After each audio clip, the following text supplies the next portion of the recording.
Welcome to Inside Roanoke. I'm Melinda Mayo, the Communications and Media Officer for the City of Roanoke.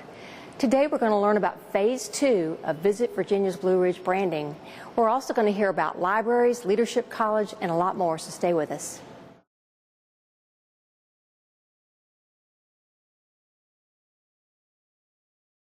Welcome back, and my guest is Landon Howard. And Landon is president of Visit Virginia's Blue Ridge.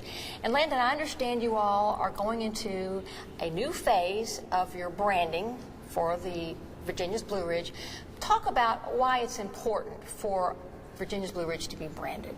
Well, it is really critical so that our guests know not only who we are and where we are, but why they would want to come here. And so being able to say we're in Virginia's Blue Ridge, it's so special because Virginia is for lovers. It's people have heard that all over the world. And the fact that we're right here in these beautiful Blue Ridge Mountains makes all the difference in the world in terms of people saying, yeah, that sounds like a place I would like to go and be part of. Right. And so a few years ago, we did an initial branding for the Visit Virginia's Blue Ridge kind of brand. And that initial launch, how long ago was that? Well, that was back in 2011. Okay, and, it's been a while. Yes, and the research was really revealing because even though it's great to be part of the Roanoke Valley, really Virginia's Blue Ridge is multiple jurisdictions from Botetourt County all the way down to Franklin County, and it includes more than the Roanoke Valley. And so we said, okay, when people go on vacation, they go on vacation to the beach, they go to the big cities, and they go to the mountains. It's very rare that they would go to a valley on vacation. Right. So when we did the research, it found out that Virginia's Blue Ridge really was something that our guests said, wow, that's where I'd like to go. And it's really been successful. Now, why are we doing a Phase 2 of this branding? Talk about that. Well, I'm glad you asked that because we're so fortunate. We've had 9 consecutive record years of growth with hotel room sales and room revenues. And the last numbers we had $850 million in spending by our visitors here in Virginia's Blue Ridge. And so what we found is that in order to keep that energy level going and to keep people excited and engaged, that we've got to roll out the new and improved messaging of Virginia's Blue Ridge. And so that brand, how are we going to see that? What will it look like? Oh, wow. We've got some great new video that we're going to be showing folks. For a fact, we'll just say that we're going to ask people to be a trail setter, and we're going to sell this Metro Mountain adventure that we have that's unique just to us.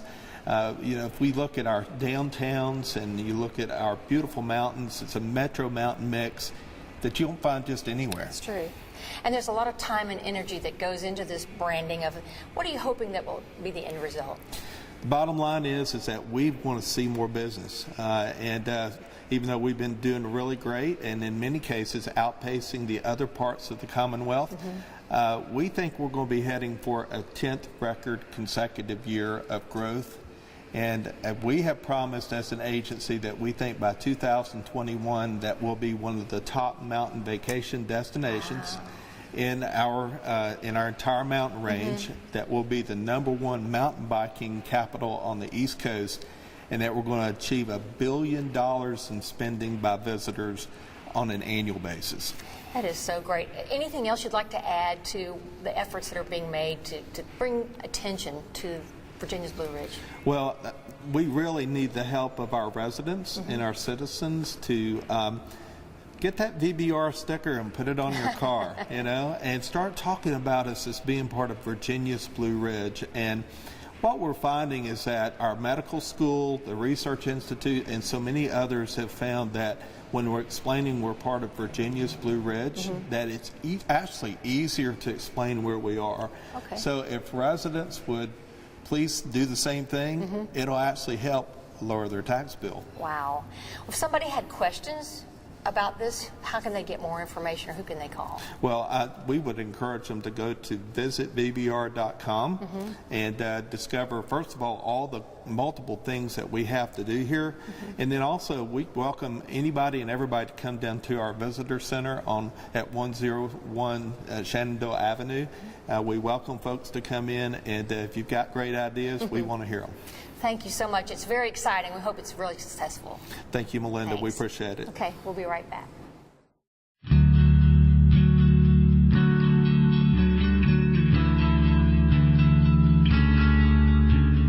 Did you know tourism is big business for Virginia's Blue Ridge?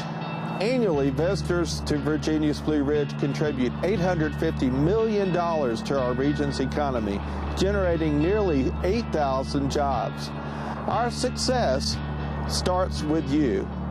We all play an important role in welcoming visitors and building Virginia's Blue Ridge into a worldwide recognized destination. Together, we are putting the region on the map and giving our guests lots of reasons to come back and visit again and again. Take a look at a few of the reasons why.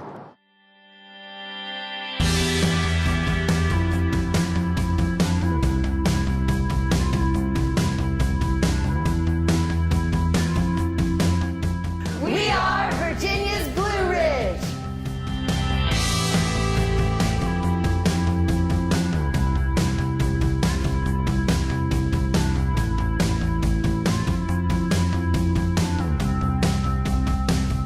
We are Virginia's Blue Ridge.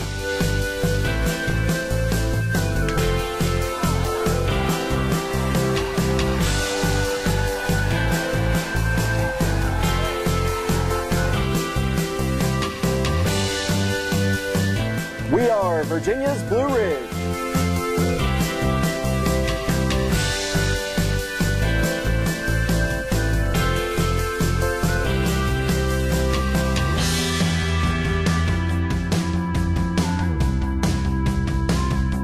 We are Virginia's Blue Ridge.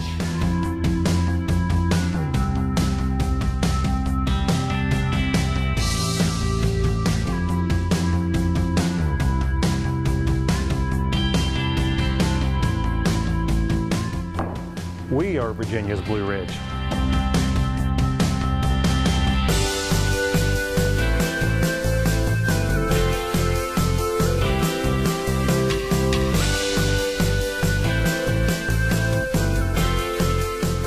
We are Virginia's Blue Ridge.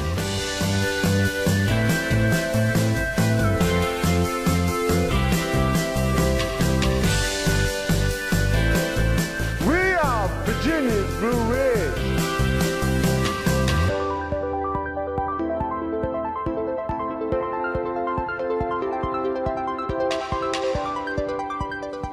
We are Virginia's Blue Ridge.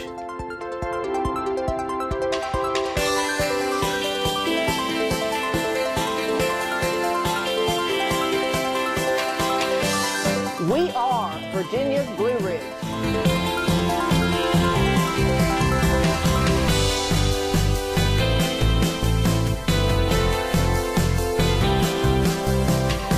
We are Virginia's Blue Ridge.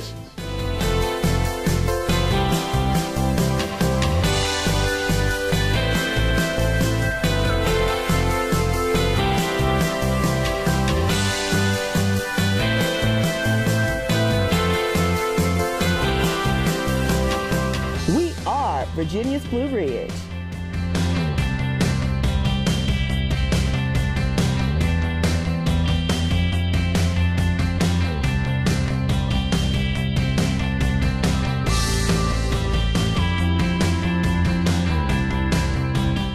We are Virginia's Blue Ridge.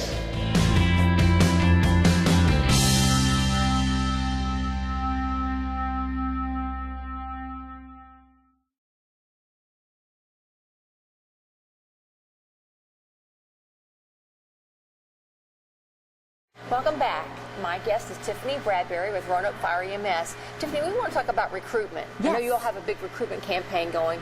talk about what kind of qualifications are needed and experience for being a firefighter. Well, basically, you really don't have to have any firefighting experience to be a firefighter, because we do a big 4-month-long recruit academy where you learn everything. Really? You have to at least be 18 years old. You have to have a high school diploma or equivalent, like a GED. You also have to have a clean criminal background. Good driving record's important because you're going to be driving very expensive trucks. You know, going to emergency scenes. And also, one of the things that we really look for is a willingness to learn, a willingness to be a team player, and a willingness to be able to serve our community with a good and, you know, positive attitude. So there's an application process. If somebody was watching today and wanted to know about that, how does that work? Okay, so right now we are taking applications. It's a really long process to go through the fire, you know, to be a firefighter. Usually it's almost a year-long process. So right now we're going to close applications on March the 1st. So it's really important to go to roanokeva.gov/jobs and go ahead and fill out that application to get the process started. After that, you'll be able to select a time to take a written test. So then when you pass the written test, which is usually a very basic kind of entry-level test. People get really concerned about it. It's not a big, it's a lot of reading comprehension, things like that. After that, then the physical agility test is usually what hangs a lot of people up. So we've actually developed a website called workforroanokefire.ems.com that people can go to and see a video of how that works. Oh, that's good. And there's actually a schedule on there where it's called CPAT, Candidate Physical Agility Test, where they can look at the video and they can also go to some practice sessions, and they have 3 opportunities to pass that test. If they're successful, then they can actually set up an interview, and then they go through the interview process. And if they're lucky enough, they'll get a second interview, psychological test, and then we hire them and put them to work. Wow. So it is a very long process. It's not like, you know, I apply and in 2 weeks I'm going to work. No. And is there a deadline for them to apply for this current recruitment? So March 1st is our deadline to apply for this year, and then we're anticipating recruit school starting sometime in July. So between March and July, that's when you'll get in your written test, come do the physical testing, all those other things. So it's really important to go ahead and get that application in the pipeline. So after the application, and if they are accepted, then they go to the actual training, right? Yeah, they go to a recruit academy, which is a paid recruit academy. Now, if you come in and you already have your Virginia EMT, you can actually, a lot of times we'll put you out in the stations to do some ride-alongs, but you'll learn firefighter 1 and 2 and emergency vehicle operations and hazmat and all sorts of other things. But it's important for people to know we don't just ride on these red fire trucks, we ride a lot on the ambulance. So it's a lot of medical care, also a lot of technology, specialty teams, hazardous materials, rappelling, swift water, fire investigation. So there's a lot of facets to this job and a lot of room for growth.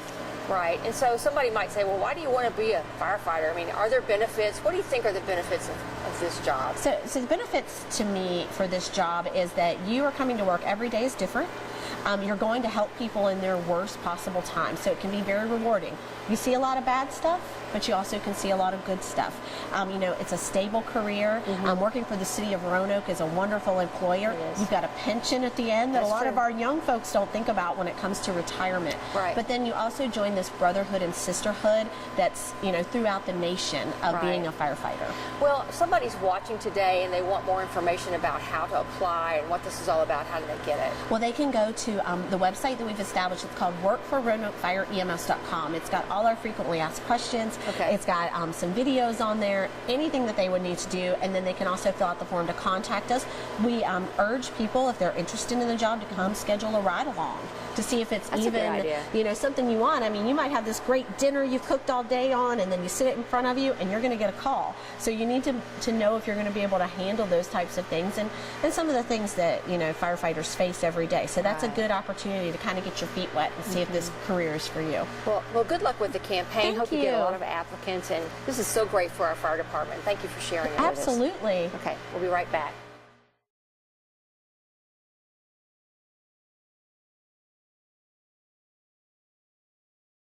Welcome back, and my guest is Doug Stevens with Roanoke Parks and Recreation. Hey, Doug, we want to tell our viewers about the Spring Kickball League. Talk about that. First, who can play in the league? The league is for any adult anywhere, and don't have to live just in the city, and the only real qualification is that you have to be 18 or older. So that's going to ask, are there skills, things that they have to be able to do before they can No, not join? Really.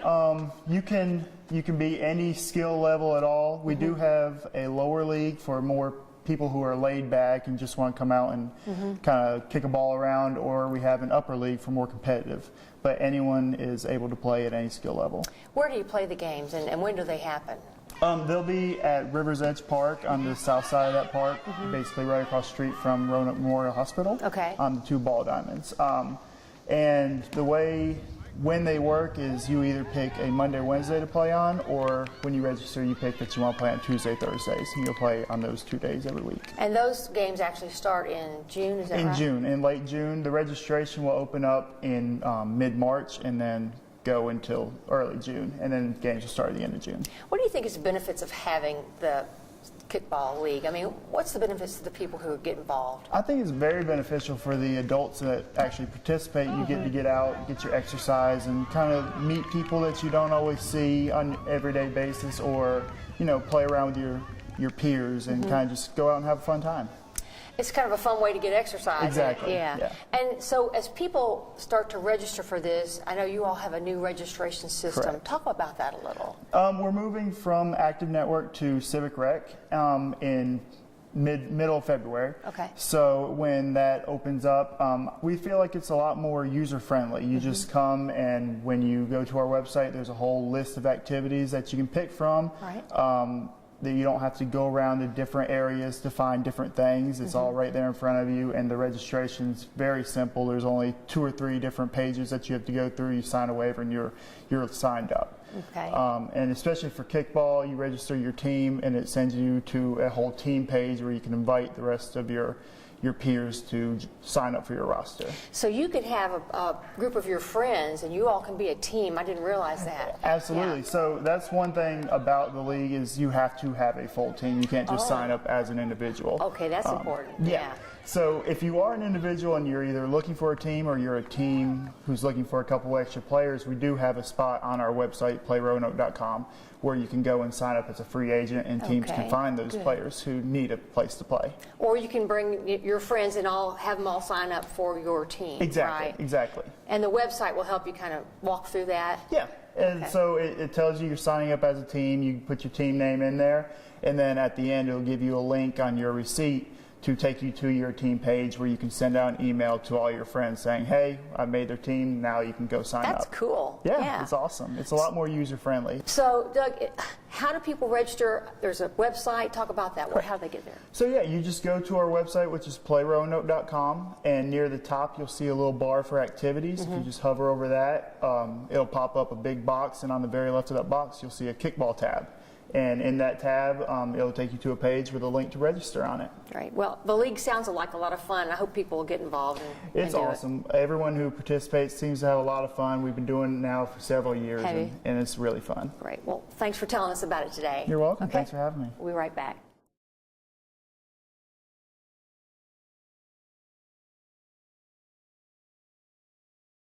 Welcome back. My guest is Tanya Pickett, and Tanya is our new Neighborhood Services Coordinator.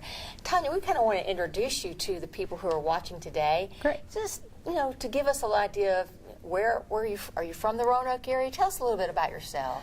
Yes, I am from the Roanoke area. Well, originally I was from West Virginia, and we moved here in 1986 when I was 6 years old. We actually left West Virginia due to a domestic violence situation, so we moved to Roanoke, and Roanoke's always been my safe place ever since then. That's great. And I've been both in Roanoke County and Roanoke City, but I've been in Roanoke City about 15 years. And so you've come to work for local government. Why were you interested in working for the city? With my previous job with Virginia Cooperative Extension, I covered 10 counties and cities, and Roanoke was one of my areas. So I had already been working in some of the neighborhoods and schools with the kids, and I just wanted to really focus more on the Roanoke area. There was more that I could do in Roanoke. So that's why I was very interested in this job, so I could focus on the main area that I've been helping with families and kids. What's attractive to you about engaging with our neighborhoods? What appeals to you? As I said before, where we came here and the situation that we left, throughout my life, the community has been my family, and so many agencies within Roanoke and other areas have really helped us as a family grow. And I think with the neighborhoods, that's something that we really need to emphasize, is the resiliency that we have as a community and how we can lean on each other in the neighborhood. So I'm really looking forward to trying to help create that and hear everyone's stories. And just build on that connection between our local government and the neighborhoods. Yes. Yeah. Well, so the first thing that you're doing after you get here is our Leadership College. And I wanted to talk a little bit about that today. Can you tell us when and where that's going to take place this year? Yes, it will begin Thursday, March 21st. It is from 6 to 9 o'clock at night, and it will continue for 9 weeks. It'll be held at the Noel C. Taylor Municipal Building. And so any Roanoke City residents are encouraged to apply. We do have limited slots, though, available. Okay, so they need to register in advance. Yes. Okay, so go on the city's website. Go on the city's website, and then you can go actually search Leadership College, and it will come up for the application to apply. And so at these classes, can you give us just a little bit about what happens at the classes?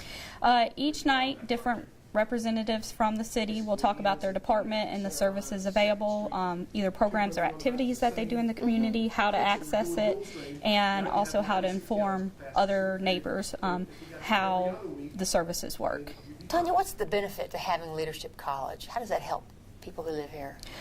With working in the community, I've learned that a lot of people don't know how to access the resources. So if they don't know how to access them, people don't really know they exist. So through this Leadership College, they'll be able to see all the resources and understand how they operate, and then also be able to go out into the community and tell other people about them. Well, if somebody was watching and they had a question about Leadership College or about neighborhoods in general, can they call you? How do they get information? Yes, they can call me. I'm actually located now in the city manager's office, so they can give the office a call and contact me about any concerns or issues or ideas that you have for your neighborhood. Great. Well, welcome to Roanoke, and we wish you a lot of success with your programs. Thank you. Great. I look forward to seeing everyone. We'll be right back. If you would like to adopt a pet, did you know that you can also go to the RCACP website and their Facebook page to look at pets for adoption? It's easy to do. Simply go to their website at rcacp.org or visit their Facebook page. Both sites include information and pictures of animals waiting to be adopted. Help make a difference in the life of a pet today. Adopt from the Regional Center for Animal Care and Protection.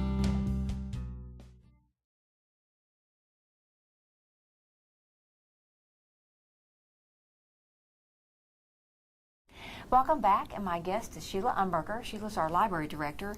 And Sheila, we want to talk today about the Melrose Library. We understand it's got a new location and it's under construction. Talk about that a little. It's beautiful already. We're about 2/3 through with the construction. It is going to be, we're moving from a 6,200 square foot facility where we are now into the Goodwill facility on Melrose, into Suite C, to about a 15,000 square foot space. Yeah. And what kind of drew us to that location? What made us decide to go there? We were working on a grant about 4 years ago with the community, and after that grant ended, after that work on that, we actually kept meeting about the library. I kept calling meetings of the partners, and one day, after one of those meetings, Goodwill approached us and said, hey, you want to see the space? Wow. And so part of that was we want to create a space where there's a community center where we can have the space, and we didn't feel like we had the space where we were. I see. So there's a cost involved. Do we know how much it's going to cost? It's like all of our other projects. It's right at $4 million. Okay. And what's our timeline to have it done? We're about 2/3 of the way through, and so if it doesn't snow, we're actually making really good progress overall. The only thing is outside is where our work needs to be. So and it's cold outside. Right. So we're doing very well. So we were very excited about our progress and the way it's looking. Tell us about some of the features that'll be at this library. We're going to have a cafe space that also we can close off after hours to allow the community to reserve the rooms after hours. So it has a community room, small tutoring rooms, of course new restrooms, a family restroom. The part that's two things in it that are more innovative on this particular branch that we heard from the community. We have a small business center where a person who's a new entrepreneur can come. We plan to work collaboratively with Goodwill on that. The other thing is our teen children's space. We have designed it so we have a very large teen center, as well as connecting into what we call a STEAM lab, so a science-oriented makerspace that then also opens onto an enclosed outdoor patio where we can do science experiments or parents can read to their children. We also, in the adult area, have a quiet reading room it's absolutely beautiful already without furniture. So we're very excited about that. We also have a beautiful patio that's being planned, and with Susan Jennings and the Art Commission and the Percent for Art that the city has so wisely tied to the projects, we're able to secure Napoleon. He's an artist from Boston. He was just here and actually interacted with children from both William Fleming and Hurt Park. And he's a renowned African-American artist, and we're just very excited to work with him. So he's going to be doing some public art there. He's absolutely doing public art on the patio.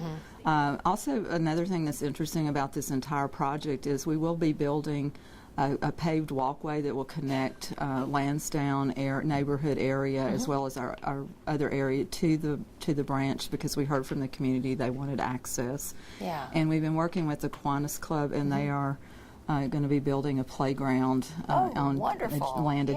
So we really have a lot of synergy in this space.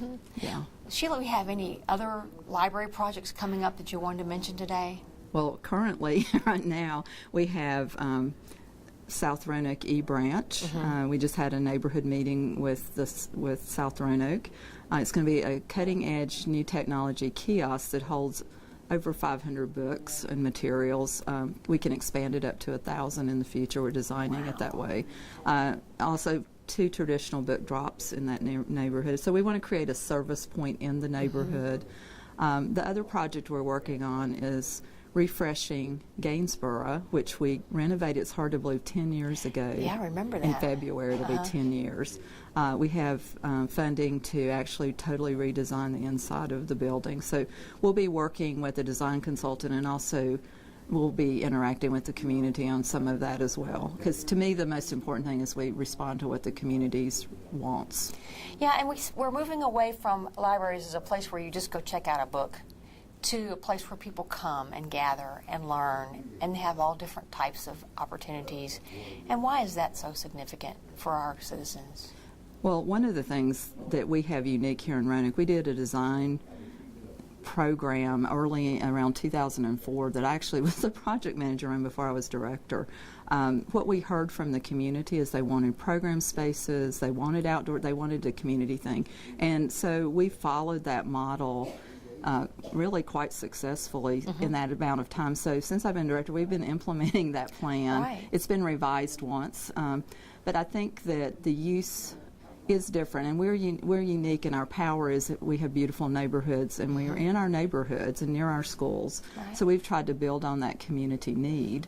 To give you an example of use, in 2004, our circulation and our door count was around 300,000 a year for our whole system, and this past year it was over 1 million. Wow. So we definitely have use and statistics and all that to show that. But it's also, we can see it in the joy people have in our facilities, and that's, and also it impacts our whole community with Star City Reads and literacy and family and programs and things that we do, our feeding program for children. So we definitely are community centers, and that's something that we're building these facilities to accommodate. And you're building value in those centers for the people who live here. We're very focused and want to do what's right for the community. We view this as something that, we haven't renovated for 50 years, some of the locations. This is really important that we respond to what the community needs. Well, if somebody watching had a question about libraries or Melrose, or who can they call?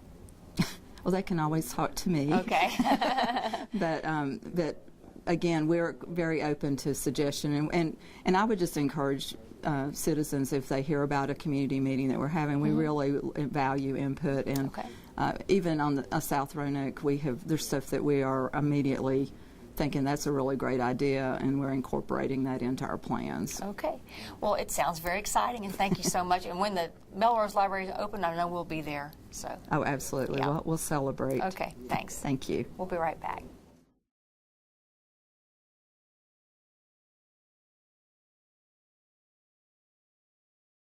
We hope you've enjoyed this month's show, and we'll see you next time on Inside Roanoke.